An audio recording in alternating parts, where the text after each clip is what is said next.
有好多电视剧被骂，对网友骂5毛钱特效嘛，所以中国特效一直背负着这种骂名。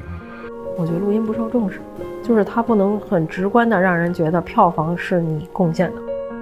中国因为发展的太快，好多人都还没专业，他就已经在做这个位置。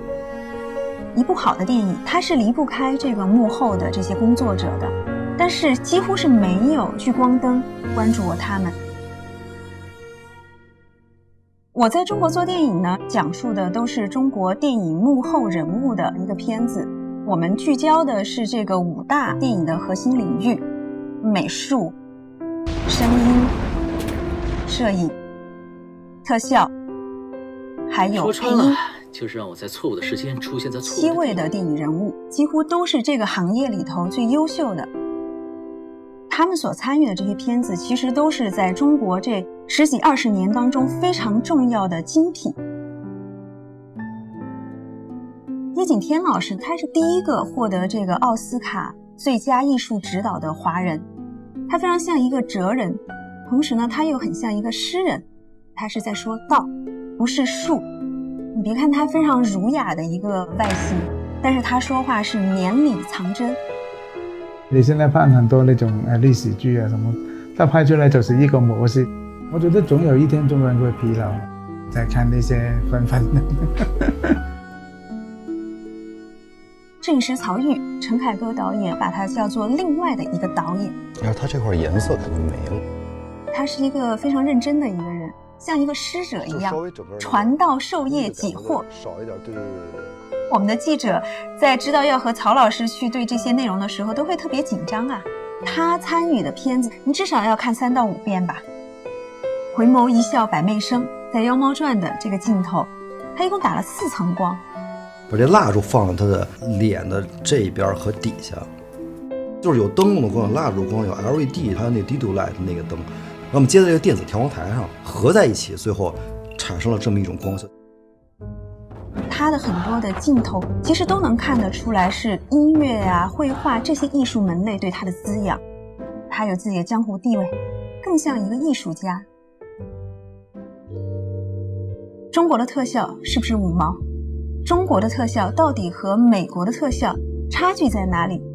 流浪地球的本土的特效团队，他们说灭霸中国做不了，他们是很清醒的。比如说阿丽塔，就他们的技术里边的含量，放在国内，就算把这个东西拿过来，也根本没有人会用。但有一些东西和中国的风貌相关的，你让一个美国的特效公司来做，不一定有中国做得好。美国的科幻大片，你所有花的钱，你的技术的能力都在你的这个镜头上能够展现出来。但这次邪不压正，还原老北京的一个风貌，告诉你另外一个概念，叫好的特效它是看不出来的。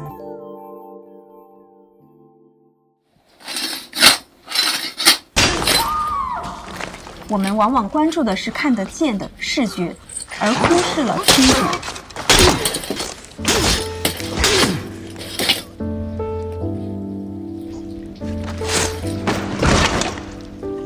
赵楠老师，国家1级的录音师，奥斯卡的评委会的成员，她是这7位电影人当中唯一的一位女性，坚守着像录音这样一个挺孤单的一个工种。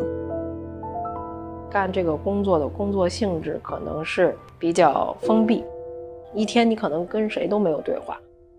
她自己说她自己是个女战士嘛，对吧？她把所有的这些好看啊留在了幕前，那把这些所有的这些不修边幅、辛苦辛劳其实都留给自己。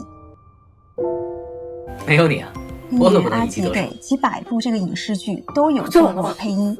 你大义何在？你这是与敌为伍，让平民百姓都忘了有妖的存在。成年礼快开始了，他并非是科班毕业，知道了，谢谢子哥。的喜爱，然后踏上了这个配音的这样的一个路。走得还不够奔放，他是因为小的时候看了上海电影译制厂的老一辈的这些配音的艺术家，他们配的那些电影，就像温吞水。在他身上呢，有一个新老2代配音人的一个传承。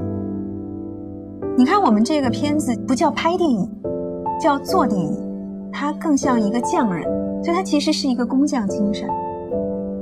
去年开始，整个影视行业呢，其实大家都觉得它不是那么的景气。电影的从业人员，这是一个很庞大的一个群体。那其实除了明星之外，还有很多人，他们在默默的为了这个事业在去做事情。